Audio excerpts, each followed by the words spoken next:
Good morning students. आज हमारा जो नया चैप्टर हम शुरू करने जा रहे हैं वो कौन सा है? Change in profit sharing ratio among the existing partners. यानी कि जो हमारे एग्जिस्टिंग पार्टनर्स हैं, अगर उनकी प्रॉफिट शेयरिंग रेशो चेंज हो जाए तो क्या होगा।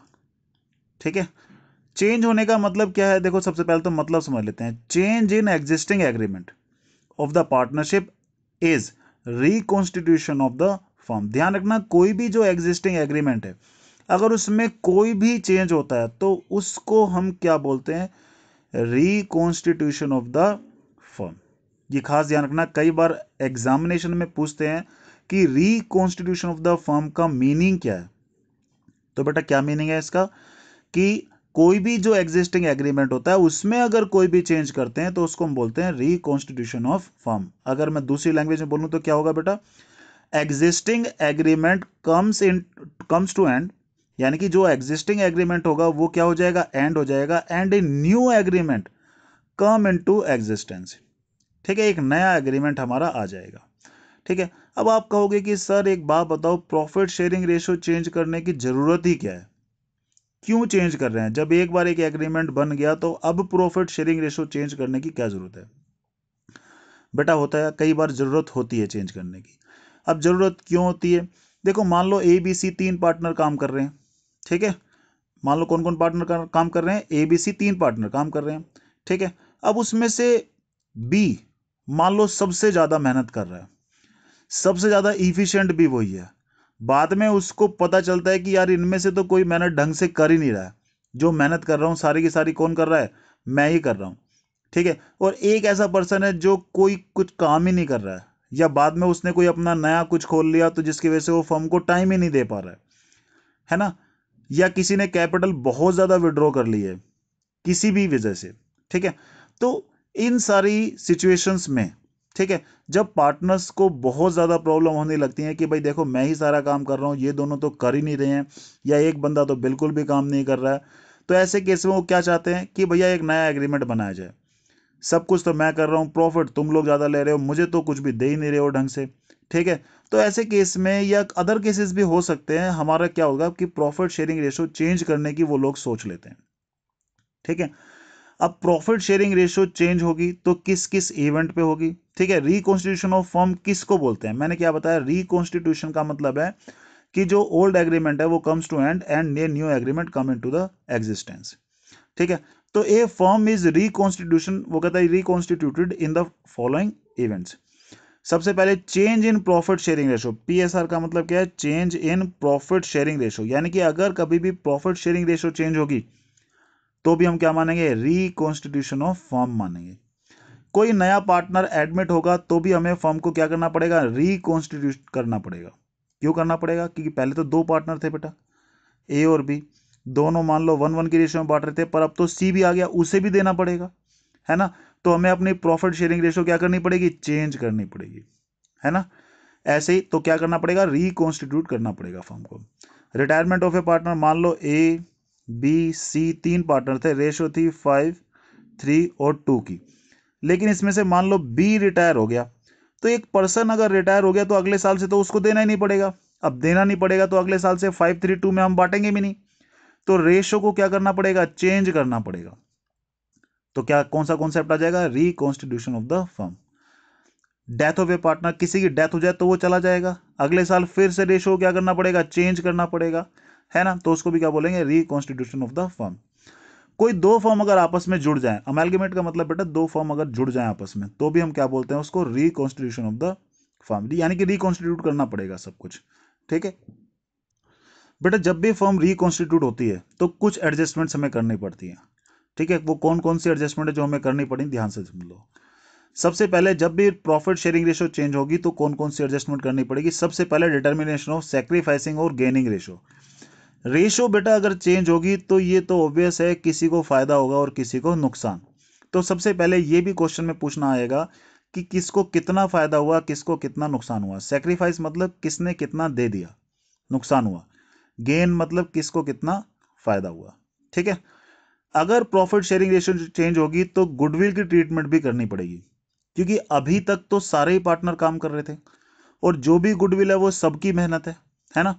अब रेशो क्या कर दी उन्होंने, चेंज कर दी, तो अगले साल से तो गुडविल का नुकसान हो जाएगा, क्योंकि किसी को कम मिलेगी, किसी का प्रॉफिट शेयर कम कर दिया तो अगले साल उसको कम मिलेगी फिर गुडविल। ठीक है, तो इसलिए फिर कुछ एडजस्टमेंट गुडविल के लिए भी करनी पड़ेगी।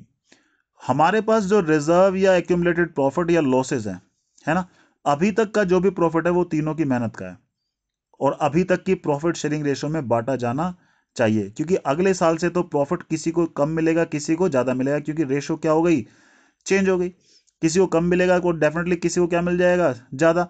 तो इसलिए इसकी एडजस्टमेंट भी अभी करनी पड़ेगी, क्योंकि नेक्स्ट ईयर किया तो फिर सब कुछ चेंज हो जाएगा। रीवैल्यूएशन ऑफ एसेट और रीअसेसमेंट ऑफ लायबिलिटी, एसेट्स और लायबिलिटी को भी दोबारा से वैल्यू कर लेंगे, किसी को कुछ फायदा होगा नुकसान होगा तो पहले ही बांट लेंगे, क्योंकि अगले साल से तो प्रॉफिट शेयरिंग रेशो क्या हो जाएगी, चेंज, है ना। एडजस्टमेंट ऑफ कैपिटल, कैपिटल की भी एडजस्टमेंट करनी पड़ सकती है। तो कभी भी अगर रेशो चेंज होगी, प्रॉफिट शेयरिंग रेशो अगर कभी भी चेंज होगी, तो ये एडजस्टमेंट हमें at the time of changing profit sharing ratio करनी पड़ेगी। ठीक है, क्योंकि नेक्स्ट ईयर से सब कुछ बदल जाने वाला है, इसलिए इसको इन सबको पहले ही हमें क्या करना पड़ेगा, एडजस्ट करना पड़ेगा। तो स्टेप बाय स्टेप मैं सबकी ट्रीटमेंट बताऊंगा, इसकी क्या ट्रीटमेंट होती है, इसकी इसकी इसकी। सबसे पहले क्या है, सेक्रीफाइसिंग और गेनिंग शेयर कैसे निकालते हैं, मैं आपको ये बताने जा रहा हूं। ठीक है, बहुत ही आसान है, आप बहुत ध्यान से समझना। मान लो XYZ तीन पार्टनर थे, इनकी रेशो पहले थी 5, 3 और 2 की, और बाद में इन्होंने रेशो चेंज करके कर लिया 1, 1, 1। तो किसी को फायदा होगा, किसी को नुकसान होगा। ठीक है, फायदा या नुकसान कैसे चेक करते हैं, देखते हैं जरा। तो कैलकुलेशन ऑफ सेक्रीफाइसिंग या गेनिंग शेयर कैसे निकालेंगे बेटा। पहले कितना मिल रहा था इसको, XYZ, पहले मिल रहा था इसको 5/10, इसको मिल रहा था 3/10, इसको मिल रहा था 2/10। ये इसका ओल्ड शेयर है, 5/10, 3/10 और 2/10। बाद में इनका कितना हो गया, इसका हो गया 1/3, इसका भी 1/3, इसका भी 1/3 हो गया, है ना। ये अब इसकी न्यू हो गई 1/3, 1/3 और 1/3। तो अब देखते हैं किसको फायदा हुआ, किसको नुकसान। एलसीएम मान लो दोनों का कितना आया, 30 आ गया। तो ये 15 - 10 = 5/30। ठीक है, यहां से कितना है ये 30, तो 9 - 10 = ये -1/30 आ गया। यहां पर ये 30 है, 6 - 10 = -4/30 आ गया। ठीक है बेटा, तो ये अगर यहां पर पॉजिटिव आंसर आता है तो इसको सेक्रीफाइस बोलेंगे, नेगेटिव आएगा तो इसको बोलेंगे गेन, है ना। क्योंकि पॉजिटिव आएगा ही तभी जब पहले ज्यादा हो और अब कम हो। पहले मान लो किसी को 10 रुपए मिल रहे थे, अब किसी को 7 रुपए मिल रहे हैं, तो डेफिनेटली आंसर कितना आएगा, पॉजिटिव का 3, तो यानी कि उसने 3 रुपए का उसका नुकसान हो गया। ठीक है, तो ये सेक्रीफाइस, अगर नेगेटिव आएगा तो गेन। तो ये सेक्रीफाइसिंग शेयर है और ये दोनों क्या है, गेनिंग शेयर है। ठीक है, क्वेश्चन में क्लियरली दिया होगा, ये ओल्ड रेशो थी, ये न्यू रेशो थी। ठीक है, ये ओल्ड है और ये क्या है, न्यू है। तो ओल्ड में से न्यू माइनस कर लो, अगर आंसर पॉजिटिव आता है तो सेक्रीफाइस है, नेगेटिव आता है तो गेन है।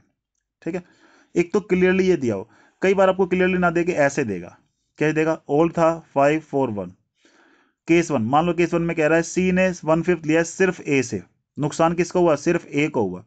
तो जो हमारा सेक्रीफाइसिंग या गेनिंग शेयर निकालने की हमें बहुत ज़्यादा जरूरत नहीं पड़ेगी, क्योंकि साफ साफ दिया हुआ है हमारा, कितना इसने सेक्रीफाइस किया, ए से इसने कितना ले लिया, 1/5 ले लिया। तो एज सेक्रीफाइसिंग शेयर कितना है, 1/5।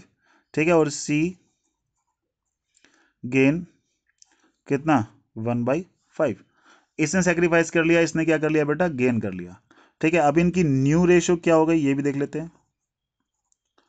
न्यू रेशो पहले कितनी थी बेटा इसकी, पहले इसकी थी 5 कितना है, 10, 5 + 4 9 + 1 10, तो 5/10 पहले ए की थी, और बी की कितनी थी 4/10, और सी कितनी थी 1/10। अब ए ने सेक्रीफाइस कर दिया 1/5, तो ए ने अपने में से 1/5 दे दिया और सी को मिल गया। जिसने दे दिया उसके में से माइनस कर देते हैं, जिसको मिला उसमें क्या कर देते हैं, हम प्लस कर देते हैं। ठीक है, बड़ा ही आसान काम है। तो यहां से एलसीएम ले लो, एलसीएम कितना आया, 10 आया, तो 5 माइनस, ठीक है। तो यहां पर ये हमारा आ गया 3/10, इसमें तो कोई चेंज नहीं हुआ, इसका तो एज इट इज़ है 4/10, और इसका भी ले लेते हैं, इसका एलसीएम हमारा कितना 10 है, तो ये 1 + 2 = 3/10। अब इनकी न्यू रेशो कितनी हो गई है, यहाँ पर ये 3:4:3, ये इसकी न्यू रेशो हो गई है। पहले रेशो कितनी थी 5:4:1, अब न्यू रेशो कितनी हो गई 3:4:3। साफ साफ लिखा है केस 1 को अगर हम देखें, सी ने एक्वायर किया 1/5 ए से लिया तो हम ले लेते हैं ऐसे भाई। कैसे लिया, ए ने कितना सेक्रीफाइस कर लिया 1/5, और ये मिला किसको, सी को, तो सी को। तो नई शेयर जब न्यू रेशो निकालेंगे तो ए में से माइनस कर देते हैं, सी में इसको प्लस कर देते हैं, ये इसकी न्यू रेशो आ गई। अगर इसका केस 2 देखें कि 1/5 शेयर उसने इक्वली ए और बी दोनों से लिया है, ठीक है, तो चलो यहां पर देख लेते हैं अगर दोनों से लिया होगा तो, ठीक है। केस 2 देख लेते हैं हम यहां पर, केस 2, ठीक है। तो सीज या सी एक्वायर 1/5 किस किस से, फ्रॉम ए फ्रॉम बी। सी ने 1/5 एक्वायर किया है, किससे किया है, ए से और बी से बराबर बराबर लिया है, इक्वली। इक्वली का मतलब ये हुआ कि 1/5 का हाफ उसने ए से लिया और हाफ इसने किससे लिया, बी से, आधा आधा बराबर बराबर ले लिया, तो ये 1/10 आ गया, ये 1/10 आ गया। यानी कि इसने ए से इतना लिया, बी से इतना लिया, तो ये सेक्रीफाइस शेयर आ गया। टोटल सी को गेन कितना हुआ 1/5, इन दोनों ने अपने में से कितना कितना दिया, 1/10 इसने दिया, 1/10 इसने दिया, ये क्या हुआ, सेक्रीफाइस हुआ, ठीक है। अब ये सेक्रीफाइस हो गया। अगर हम न्यू रेशो निकालें, पहले रेशो कितना था, पहले उसका कितना था देख लो, यहां पर 5:4:1 था, ठीक है। तो 5:4:1 के हिसाब से अब न्यू निकाल लेते हैं इसका हम, ठीक है। यानी कि पहले इसका था 5/10, 4/10 और 1/10 था, किस किस का, ए बी और सी का।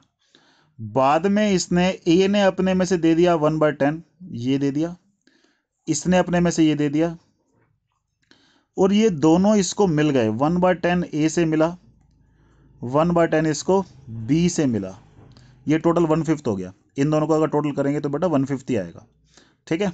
तो बस यहां से हम आंसर निकाल देंगे, ये हमारी क्या हो जाएगी, न्यू रेशो। ओके, कितना बड़ा आसान है।